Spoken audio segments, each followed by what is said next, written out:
Alors Jade Chabarro, je suis promotion en 2012 en informatique et aujourd'hui je suis directrice du pôle produit en ingénierie dans une société de prestations qui s'appelle Sphère. Alors mon travail au quotidien, j'ai une double casquette, c'est-à-dire que j'ai une partie de mon travail qui correspond à manager les personnes de mon pôle. Donc j'ai des personnes qui ont des rôles de Product Owner, Scrum Master, UX UI Designer. En gros, pour faire court, c'est des personnes qui s'organisent autour du produit informatique et non pas les développeurs au sens propre du terme. Et ma deuxième casquette, en fait, je suis Delivery Manager, donc c'est-à-dire que sur un projet informatique, je fais en sorte que le projet se déroule bien, je facilite le projet, je gère la roadmap, le staffing des équipes, donc que les bonnes personnes soient sur les bonnes missions et je fais en sorte que le projet sorte dans les temps pour que les clients soient heureux. Donc moi à l'époque quand je suis rentrée à Polytech c'était l'IFIPS. C'est devenu Polytech au cours de ma scolarité, donc déjà on est rentré dans ce réseau d'écoles.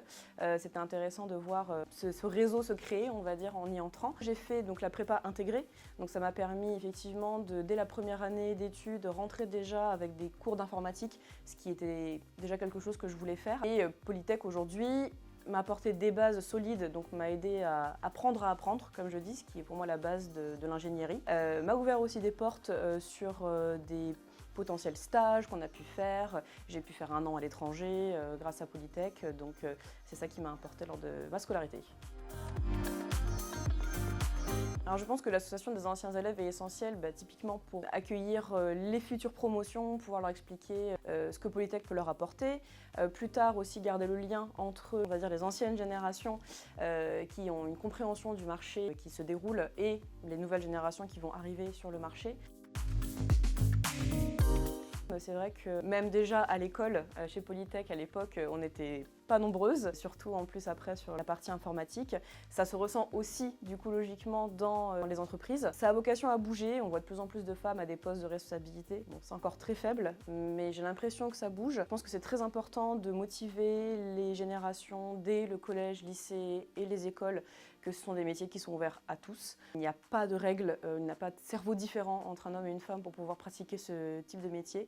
Et les métiers de l'informatique, moi je parle pour l'informatique en tout cas, sont très vastes, que ce soit la cybersécurité, la gestion de données, du développement web, maintenant avec l'IA générative qui arrive, il y a un champ des possibles immense et vraiment ça parle à tout le monde. Donc j'encourage vraiment les filles de demain de suivre ce genre de parcours.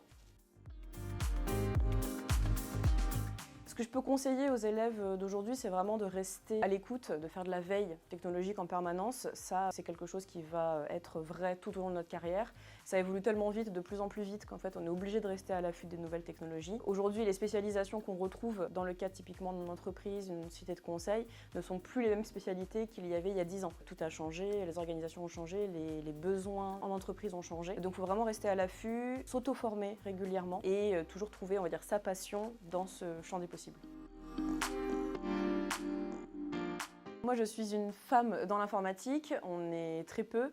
C'est un sujet qui me tient à cœur de sensibiliser les étudiants, les futurs étudiants à l'ouverture sur ce type de métier. L'image du geek et capuche dans sa cave, c'est fini. Même les hommes ne sont plus comme ça, les femmes sont présentes. Le fait d'avoir des équipes mixtes, on se rend compte que les produits qui sont créés par ces équipes-là sont de meilleure qualité. Avoir des visions différentes, avoir des apports différents. Même des équipes managées par des femmes fonctionnent mieux que des équipes managées par des hommes, en moyenne bien sûr. Et avec les nouvelles technologies émergentes comme par exemple l'intelligence artificielle, on se rend compte que pour éviter les biais, donc c'est-à-dire qu'on ait des intelligences qui apprennent seulement de par des hommes blancs par exemple, il va y avoir des biais d'apprentissage qui fait que les intelligences artificielles vont être faussées et c'est important de faire intervenir des femmes, des personnes issues de minorités, des personnes issues de l'étranger pour avoir une intelligence artificielle la mieux représentative possible.